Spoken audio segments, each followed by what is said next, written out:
देखिए, आगामी विधानसभा चुनाव 2025 को लेकर विपक्ष को अब कई ऐसे मुद्दे हाथ लग चुके हैं जिनकी बदौलत विपक्ष नीतीश सरकार यानी बिहार सरकार को कटघरे में खड़ा कर सकती है।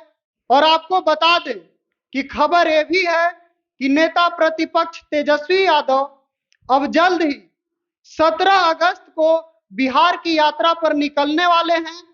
हो सकता है इसके तारीखों में बदलाव हो, 17 की बजाय वो 18 या 19 अगस्त को यात्रा पर निकले। हो सकता है वो 17 से पहले भी यात्रा पर निकल जाए, लेकिन तेजस्वी यादव यात्रा पर निकलेंगे जरूर। और कैसे, इन तमाम मुद्दों के चलते तेजस्वी नीतीश सरकार यानी बिहार सरकार को घेरने जा रहे हैं, यात्रा पर निकलने जा रहे हैं और ये नीतीश सरकार के लिए चुनौती बनने जा रही है। आइए हम अपने स्पेशल रिपोर्ट के माध्यम से आपको बताते हैं और समझाते हैं। तो आपको बता दें कि विपक्ष हमेशा ऐसे मुद्दों की तलाश में रहता है जिन्हें उछालकर वह सत्ता पक्ष को कटघरे में खड़ा कर सके। बिहार का विपक्ष इस मामले में भाग्यशाली है, उसे बैठे बिठाए कई ऐसे मुद्दे मिल गए हैं जिनके सहारे वह सरकार को घेर सकता है। इसकी बानगी विधानमंडल के मॉनसून सत्र में दिखी भी। इनमें कुछ मुद्दे तो तात्कालिक होते हैं और कुछ दीर्घकालिक। दीर्घकालिक मुद्दे कई दफा विपक्ष की कामयाबी के आधार भी बन जाते हैं।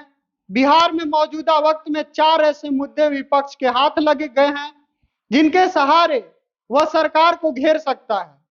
सत्ताधारी दलों की जमीन दरकाने में विपक्ष उन मुद्दों की मदद ले सकता है। और आपको बता दें कि विपक्ष के पास बिहार में बढ़ते अपराध का मुद्दा है, इसको लेकर वह जनता के बीच जा सकता है। हत्या, बैंक लूट और व्यवसायिक प्रतिष्ठानों में लूट डकैती की घटनाएं बिहार में बेलगाम हुए अपराध के गवाह हैं। भ्रष्टाचार के मामले में भी विपक्ष को तलाशने की जरूरत नहीं है। बारिश के दिनों में लगातार पुलों का धराशायी होना भ्रष्टाचार को ही उजागर करता है। इसी बीच प्रवर्तन निर्देशालय यानी ईडी की छापेमारी, बिहार के बड़े प्रशासनिक अधिकारी संजीव हंस की बेशुमार संपत्ति का उजागर होना भी सरकारी भ्रष्टाचार की पोल खोलने के लिए पर्याप्त, खासकर तब जब बिहार के सीएम नीतीश कुमार का यह नारा रहा है कि क्राइम और करप्शन से कभी समझौता नहीं करेंगे।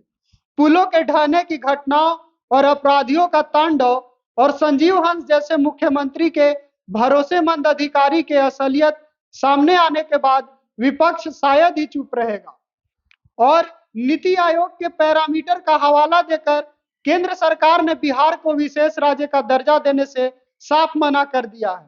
हालांकि बिहार के लिए केंद्रीय बजट में बड़ी राशि का प्रावधान कर केंद्र सरकार ने इस मांग के असर को काफी हद तक कम किया है, लेकिन यह मुद्दा अब भी जिंदा है। यह सच है कि विशेष राज्य की मांग मूल रूप से नीतीश कुमार के दिमाग की उपज है, लेकिन उनके शांत पड़ जाने से विपक्ष ने इसे लपक लिया है।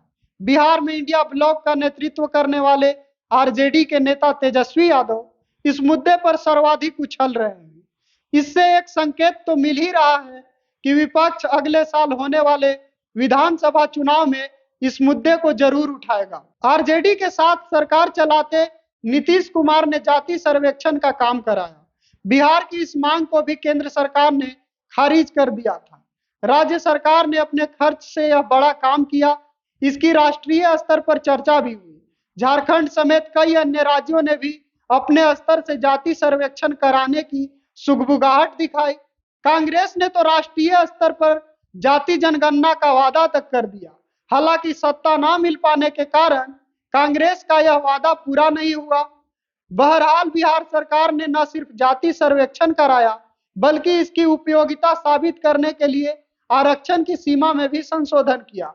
50% की आरक्षण सीमा राज्य सरकार ने 65% कर दी। इस आधार पर शिक्षकों और दूसरे विभागों में नियुक्तियां भी हुई। स्कूलों में हेडमास्टर के लिए निकाले गए विज्ञापन में भी 65% आरक्षण सीमा का ध्यान रखा गया। इसी आधार पर आगे भी सीएम नीतीश कुमार ने 5 लाख और सरकारी नौकरियों की घोषणा की है। पर पहले हाईकोर्ट और अब सुप्रीम कोर्ट से आरक्षण की बढ़ी सीमा पर रोक बरकरार रखने के आदेश के बाद नियुक्तियों में पेच फंस सकता है। इस अवसर को विपक्ष भुनाने में तनिक भी संकोच नहीं करेगा। आरजेडी ने इस पर सवाल भी उठाया है। आरजेडी प्रवक्ता शक्ति सिंह यादव तो साफ कहते हैं कि यह सरासर भाजपा का खेल है। जब राज्य सरकार ने इसे 9वीं अनुसूची में शामिल करने का आग्रह पत्र केंद्र सरकार को भेजा, तो उस पर जानबूझकर भाजपा के नेतृत्व वाली केंद्र की एनडीए सरकार ने ध्यान नहीं दिया। और आपको बता दें कि आरजेडी नेता और बिहार के पूर्व डिप्टी सीएम अगस्त में बिहार में यात्रा शुरू करने वाले हैं। जैसा कि मैंने आपको बताया, विधानसभा चुनाव के पहले उनकी इस यात्रा में अपराध, भ्रष्टाचार, आरक्षण और बिहार को विशेष राज्य की मांग जैसे मुद्दे शामिल हो सकते हैं। और आपको बता दें कि तेजस्वी की इस यात्रा का ब्लूप्रिंट लगभग तैयार है। तो देखिए इस तेजस्वी यादव के यात्रे का कितना असर आगामी विधानसभा चुनाव 2025 में दिखता है, ये तो आने वाले वक्त में ही पता चलेगा। लेकिन कहीं ना कहीं जो तमाम मुद्दे मैंने गिनाए वो सरकार के लिए चुनौती बनने जा रही है।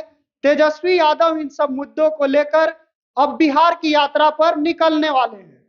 फिलहाल के लिए इस रिपोर्ट में इतना ही। आप देखते रहिए द बिहार टॉक।